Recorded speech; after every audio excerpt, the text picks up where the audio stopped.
Selamat datang di channel Sejarah TV. Sebelum memulai podcast, mari dukung channel ini dengan cara subscribe, like, dan share video ini.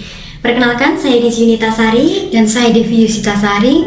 Tema podcast pada hari ini kami akan membahas mengenai konflik Rusia dan Ukraina serta bagaimana sikap Indonesia atas konflik tersebut. Belakangan ini dunia dihebohkan dengan konflik Rusia dan Ukraina yang apabila berkepanjangan dapat memicu timbulnya Perang Dunia Ketiga. Konflik Rusia dan Ukraina tidak terlepas dari sejarah panjang di mana adanya wilayah Ukraina yang telah menjadi sengketa atau menjadi wilayah yang diperebutkan oleh negara-negara Eropa Timur sejak berabad-abad tahun yang lalu. Sejak menjadi negara merdeka pun, Ukraina masih sering terlibat perselisihan atau ketegangan dengan Rusia, terutama pada masa Presiden kedua Ukraina, Viktor Yushchenko. Alasan utamanya yakni Yushchenko lebih dekat dengan Uni Eropa dibandingkan dengan Rusia, yang pada dasarnya Rusia menjadi rival dari Uni Eropa, sementara secara geografis Rusia memiliki sejarah kedekatan yang panjang dengan Ukraina karena pernah sama-sama menjadi bagian dari Uni Soviet. Bahkan, nama Ukraina berasal dari kata Rusia Ukraina yang secara harfiah berarti pinggiran. Rusia dan Ukraina sebenarnya telah berupaya untuk menghentikan konflik tersebut.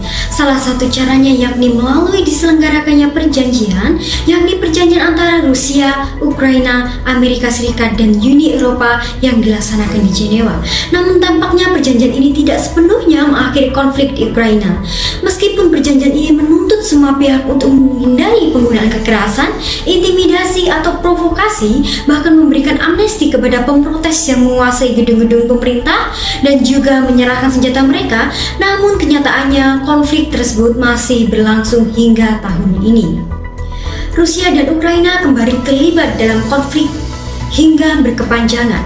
Adapun akar masalah dari konflik tersebut bermula dari adanya gerakan separatis di Ukraina yang mendeklarasikan lahirnya dua negara baru, yakni Republik Rakyat Donetsk dan juga Republik Rakyat Lugansk, yakni pada tanggal 11 Mei 2014. Mayoritas masyarakat Donetsk dan Lugansk dekat secara budaya dengan Rusia. Bahkan banyak sekali masyarakat Donetsk dan Lugansk yang telah berstatus sebagai warga negara Rusia dan juga memiliki kartu identitas kependudukan Rusia. Hal inilah yang justru menjadi salah satu akar konflik pemicu antara Rusia dan Ukraina semenjak tahun 2021 dan puncaknya pada bulan Februari 2022.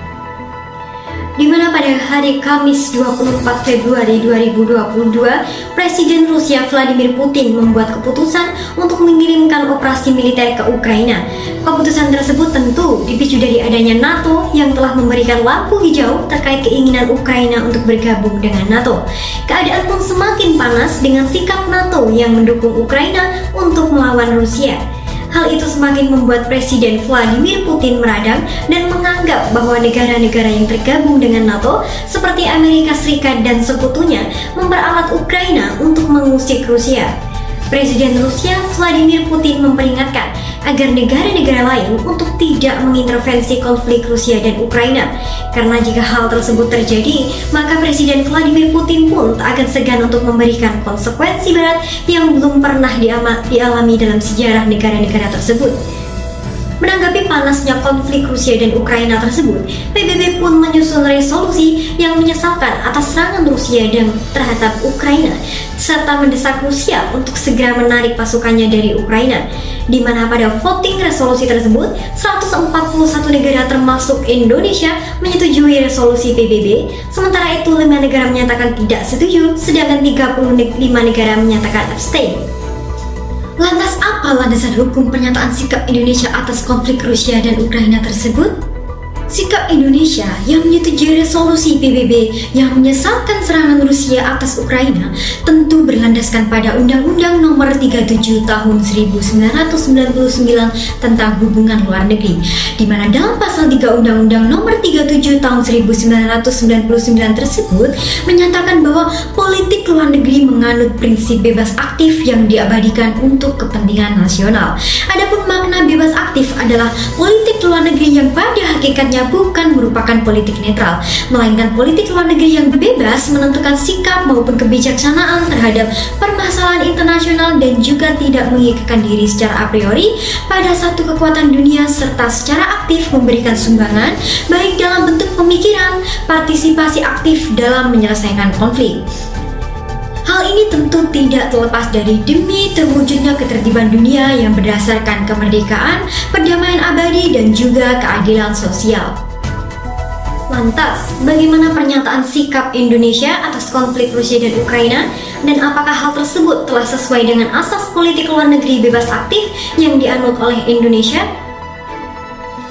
Dukungan Indonesia atas resolusi PBB yang menyesalkan serangan Rusia atas Ukraina tentunya sejalan dengan semangat politik luar negeri bebas aktif di mana Indonesia harus berpartisipasi aktif dalam menyelesaikan sebuah konflik, sengketa maupun permasalahan dunia lainnya tanpa mengikatkan diri pada salah satu pihak.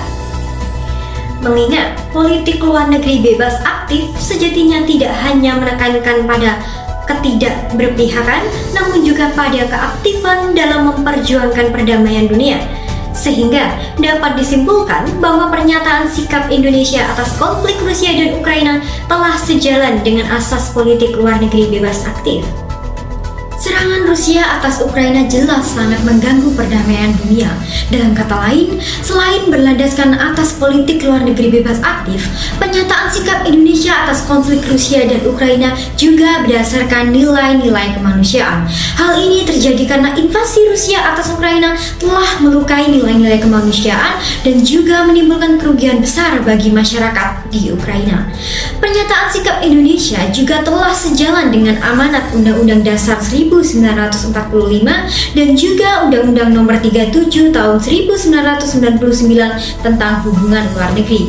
Dalam Undang-Undang Dasar 1945 dinyatakan bahwa salah satu tujuan pembentukan negara Indonesia adalah untuk ikut melaksanakan ketertiban dunia yang berdasarkan kemerdekaan, perdamaian abadi, dan juga keadilan sosial.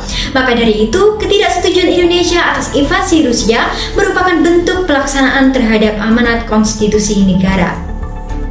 Sekian video kita kali ini, terima kasih sudah menonton, semoga bermanfaat dan jangan lupa nantikan video-video terbaru dari kami.